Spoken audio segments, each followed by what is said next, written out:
Okay, here we have the BMW 330. Just going to do a 0 to 60 test. The conditions are very wet, so we'll definitely be seeing if this traction control is any good. 3, 2, 1, 0.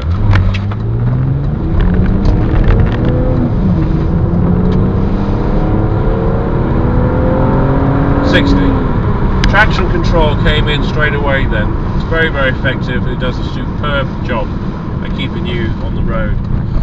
Now this is the automatic version. I think if anybody is more of an enthusiastic driver, then yes, you're probably better off going for the manual gearbox. But I was driving the manual gearbox yesterday, and the difference between the two was not as expected. It was not as big a gap with the driving experience. I would say when it comes to the manual on the 3 litre series, it's probably better off in the lower range, quick starts, etc, etc. But once you're in the mid-range, I think the automatic's fine. It's only from the standing starts that the manual gearbox seems to come on top.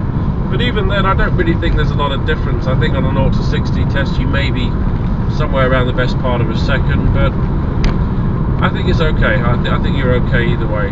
Now, as a 3 litre, this is not the fastest 3 litre, it has to be said. But it's a very smooth and powerful delivery. The car doesn't have the M-Tech suspension on this one, but if I give it a bit of a wiggle test at 50 miles an hour, it does boat around a bit. It's not a severe roll or meander, but it doesn't roll enough to give me concerns about doing emergency manoeuvres like swerving out of a motorway lane at 60-70 miles an hour. This car can certainly complement any driving manoeuvres like that. Now, the instrument cluster is very clear, very visible. All the dials fit within the steering wheel, so you're not obstructed. The side mirrors, wing mirrors are good. Could possibly be a little bit higher, I think. Rear view vision, very good. Slightly obstructed by the headrests, but it's not going to be an issue. Center console very basically laid out, there's no issues there at all. A little bit of a play with the steering wheel, quite a bit of movement there before anything follows, but once you do get the movement, it's very responsive, and it would be a lot of fun chucking this car into corners, and I think you'll find that traction control gets used a lot more than you'd ever imagine.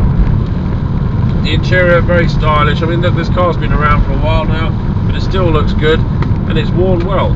There's no doubt about that.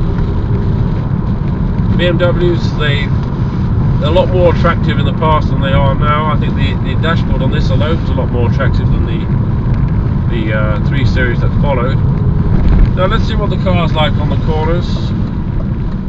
As I say, we don't have the M-Tech, so I would expect it to lean a bit, but there's not a lot of roll in this car, so even though it's not got the sports shocks, it's still quite a firm ride.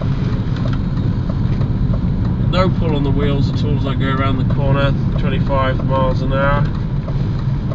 No reflex on the steering. It's just a very, very good cornering car. You know, it's superior in its ability to do this, actually. It really is fantastic. It goes around the corners like it's squatting, almost like it's on tram lines. This is a superior car, even by today's standard. This car, as I said, has been around for a long time, but the modern day Fords, Vauxhalls, they got nothing on this car. Front wheel drives, don't even come near it.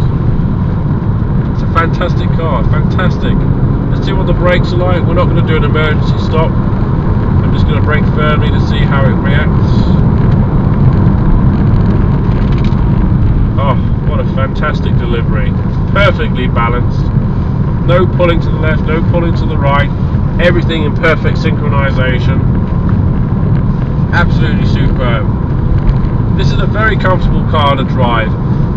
The gear change, the transition is so smooth. This is a very well put together car.